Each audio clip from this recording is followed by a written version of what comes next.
Magandang araw kaibigan! Tuloy po kayo sa Felicidad's Channel. Sa mga kwento ng buhay at pag-ibig na hinalukay sa natatagong baul ni Felicidad. Pero bago po tayo magpatuloy, huwag niyo pong kalilimutan na i-like ang video, i-subscribe ang channel, at i-click ang notification bell para lagi kayong updated sa mga parating pa na upload.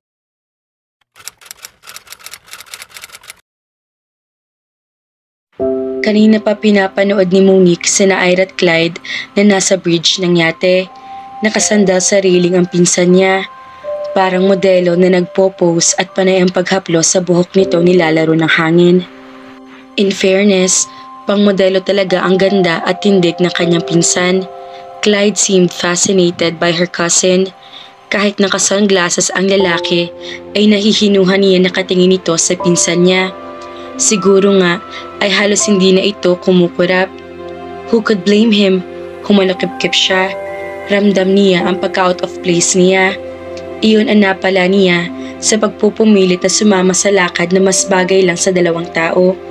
Pero wala siyang balak na basta na lang sumuko. Johnson owned her big time. What she was doing was way beyond the call of duty. Pero sa ngalan ng pagkakaibigan nila ay gagawin niya iyon. Huminga siya ng malalim at pinagmasdan ulit ang kanyang pinsan. Lutang na lutang ang puti at kinis nito sa suot na short shorts at tank top. Nantitiyak niyang alam nito iyon kaya mga ganoong uri ng damit ang isinusuot nito. Napangiti siya. Bago pa siya sumama sa dalawa ay pinag-aralan na niyang mabuti ang estratehiya niya. Malabo pa sa tubig ng ilog Pasig ang tsansang mapansin siya ni Clyde habang nakikita nito ang isang Diyosa na kagandahang tulad ni Ira, pero wala pa nagsabi sa kanya na kulang siya sa fighting spirit. Kaya bago ang biyahe nilang iyon ay namili siya ng mga bagong gamit at damit. Si Ira ang ginawa niya modelo. Palibhasa ay larawan ito ng isang babaeng mahusay manamit.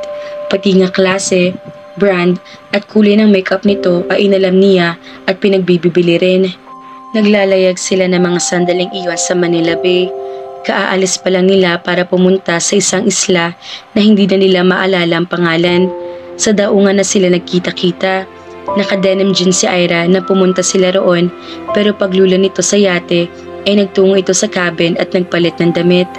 Hinayaan muna niya mag-usap ito at si Clyde at siya naman ang nagbihis. Naka-denim jeans at maluwag na t-shirt lang din siya na magtungo sila sa meeting place nila. Nag-atubili pa siyang kanina nasa loob siya ng cabin para kasi hindi niya maatim na isuot ang sleeveless shirt na inilabas niya mula sa kanyang bag. Maigsi lang iyon at dahil low waist ang pantalon niya ay tiyak na lalabas-labas rin ang tiyan niya tuwing kikilos siya. Manang, hindi naging krimen kailanman ang makitaan ng tiyan patuyang wika na kanyang isip. Iyong ibang kakilala nga niya kung makapaglantad ng mga katawan nila ay ganoon-ganoon na lang. Masyado na siguro na pag-iwanan ng panahon ang attitude niya. Pwede niya yatang isabit ang museo iyon na babagay na agiwen at maalikabukan. She felt so exposed after she had changed her top. Parang nilalamig ang braso niya. Pati ang kilikili niya ay hindi sanay na nahahanginan ng ganoon. Pero may kaibahang idinulot sa pakiramdam niya ang bihis niya. Natuklasan niya iyon nang mapatingin siya sa salamin. Ang imahe nakita niya sa refleksyon ang nagbigay sa kanya ng sapat na lakas ng loob na umakyat sa deck para samahan doon sina Ira at Clyde. Nag-atubili ulit siya pagkakita niya sa mga ito. The two seemed engrossed with each other. Kaya nga dapat ka maging asungot sa kanila, utos ng kanyang isip. Hello there! Magilom na bati niya sa mga ito. Maski siya ay para nabingi sa lakas ng boses niya. Halata nagulat din ang mga ito pagkakita sa kanya. Kapwa na pamaang ang mga ito sa kanya. Nice talk, komento ni Ira. Hindi niya alam kung nahimigan lang niya o may bahay talaga ng sarkasmo ang kinig nito. Yeah, it is, sambot ni Clyde. Itinaas nito ang suot na sunglasses at saka siya pinasadahan ng tingin. Thanks, kandautan na sabi niya. Hindi niya maunawaan kung bakit dahil lang sa ginawa nitong iyon ay uminit ang magkabilang pisngi niya. At ngali-ngali bumalik siya sa cabin at isinuot ulit ang t-shirt na halos umabot sa mga tuhod niya ang haba. She tried to imagine herself looking svelte and sexy as she walked. Mukhang nakuha naman niya ang akmang ritmo. Iyon nga lang, bigla siya natisod sa kung anong bagay kaya muntik pa siya mapasubsob. Maagap na nasa solusyon ni Clyde. Nasadlak siya sa mga bisag nito. Dapat siya magpasalamat na ganoon ang nangyari, pero bigla ay para mas mabuti ng ngudngud na lang siya ng tuluyan. Iyon ang naisip niya nang maramdaman niyang parang pinapasok na napakataas na boltahe ng elektrisidad ang katawan niya, sanhin ng simpleng pagsapo ni Clyde sa kanya. Nablangko tuloy ang bigla ang isip niya. "Sorry," sabi niya. "No problem," wika nito. Inalalayan siyang tumayo nito na animo baliwala lang ang pagkakasadsad niya rito. "Ano bang inaasahan mo? Mag-aalala siya ng husto sa'yo?" Napatingin siya kay Ira at nakita niya na parang natatawa ito. Parang sinasabi nito na, "You ain't got what it takes." Kung ganoon nga nasa isip nito, ay aminado siyang tama ito. Pero hindi ibig sabihin na hindi siya maaring matuto. Lahat naman ng bagay na papag-aralan, and she had the perfect opportunity to learn. May kasama siya na napakagandang modelo. Maaari niyang pag-aralan ng mga kilos nito. She would just have to put her mind to it. Think, act, dress, and speak like Ira. That was her motto. Sa isiping iyon ay tumuwid siya ng tayo. Iginalaw-galaw niya ang kanyang ulo para tangayin ang hangin ng buhok niya. Saka siya pilit na nagpaskela na nakakadiabetes ng ngiti sa kanyang mga labi. "Still, you deserve a big thank you," sabi niya kay Clyde. Sinadya niya lang kapa ng panunukso ang kanyang tinig. Halata nagulat si Clyde. Napatitig kasi ito sa kanya. Bigla tuloy siya nahiya. Hindi kaya isipin nito na may multiple personality siya? Ang ibig kong sabihin, hindi ko naman feel na halikan ng sahig ng deck mo. Mabilis na bawi niya. "The deck would be so lucky," komento nito. May nahimigan siyang amusement sa tinig nito. Pero para may kung ano ring ipinapahiwatig ang paraan ng pagtitig nito sa kanya.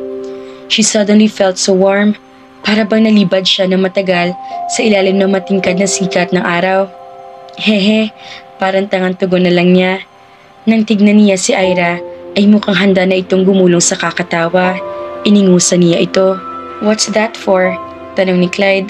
Malamang ay nagtataka ito kung bakit siya umaasta ng ganoon. "Well, if truth be told, you look cute when you do that," nakangiti pang sabi nito. "Cute ako pag nakausli labi ko?" Ang mukhang bolero to the max ito, pero sabihin nito iyon. Pero isang banda ay dapat na rin siguro siya matuwa. Binubola siya nito. Ang ibig sabihin, kahit siguro 1% lang, ay nagpupukaw niya interes nito. That was a good start. Para napatunay na tama ang iniisip niya. Nang muli siyang lumingon kay Ira, ay nakita niya na wala na amusement sa anyo nito. Napalitan iyon ng aura ng isang babae naghahasa ng gulok bilang paghahanda para sa dibdibang labanan. It felt good to know that for once, Ira seemed to see her as some kind of a threat. Hindi naman sa gusto niya makipagtunggali dito, pero para i-acknowledge nito na posible siya maging kakompetensya nito ay parang papuri na rin para sa kanya. Pathetic, ain't I? Sa loob-loob niya. But she would take what she could get. Hindi man siya magtagumpay, tsak na may karagdagang aspetong maidudulot sa pagkatao niya ang pagkakataong iyon. Pwede niya tang gumawa ng brochure si Monique sa dami ng magagandang salitang naisip niya sa sandaling tumapak ang mga paa niya sa maputi at pinong-pinong buhangin ng unang islang pinuntahan nila. The place was really very beautiful. Heaven on earth, lihim na paraiso, perfect honeymoon place. Ilan lamang ang mga iyan sa makakapaglarawan sa lugar. Walang binatbat ang pinagmamalaking ganda ng mga popular na beach resorts kung ihahambing sa islang humantad sa paningin niya. The place had a beauty that was unspoiled by commercialism. Dahil doon, kaya lalong tumingkad ang natural na pang-akit ng lugar. Agad na dinala silang magpinsan ni Clyde sa beach house. Ang matalik na kaibigan nito ang may-ari ng lugar, kaya kontratuhin nito ng mga katiwala na datnan nila ay para na rin ito ang amo. Magkatabing silid nila ni Ira. May connecting door na nag-uugnay sa dalawang silid. Nang maiayos niya ang mga gamit niya, ay kumatok siya sa naturang pinto. Ilang sandali ang lumipas bago bumukas iyon. Sanay na siya nakikita nag-aayos ng gusto si Ira, pero muntik pa rin siyang masamid pagkakita niya rito ng mga sandaling iyon. Nag-effort pa siya magdamit. Anang isip niya nang tumambad sa kanyang itsura nito. Parang mas marami pa ang nakahantad na parte ng katawan nito kaysa itinatago na kakarampot na telang hindi niya alam kung matatawag pang swimsuit. Kung sa bagay, ganoon nga ang karaniwang sinusuot na panligo ng mga artista at mayayamang taong kilala niya. Parang may shortage ng tela, kaya todo-todong pagtitipid ang ginagawa ng mga tumatahi ng mga iyon. Halos nipples na lang ang natatakpan ng bikini top ni Ira. Kaunting kilos nga lang ay baka mawalan din ng tabing ang mga iyon. Tibak naman ang style ng pang-ibaba nito. Kung buhay pa ang lola nila at nakikita nito si Ira, malamang na kumuha na iyon ng agwa bendita at paliguan ng pinsan niya. Hindi ka pa pala nagpapalit, sabi nito. Mamaya na, sagot niyang hindi pa rin maalis-alis ang tingin dito. What? Bulalas nito pero parang natutuwa naman ito sa nakita reaction niya. Nothing? As in you're almost wearing nothing. Ngaling-ngaling idagdag niya. This is a private beach. Walang problema kahit daring isuot nating swimsuit. I hope you have something that isn't made for women of the 60s. Sobra ka? Hindi pang 60s ang swimsuit ko, no? 70s lang. You're so funny. Humagikik pa ito. Hindi ka pa ba maliligo? Mamaya na lang. I just wanted to check out your room. It's so lovely. Just like mine. Ang bait ni Clyde, no? Kumikislap ang mga matang sabi nito. Oo. Sus, hindi naman yata kanya itong bahay.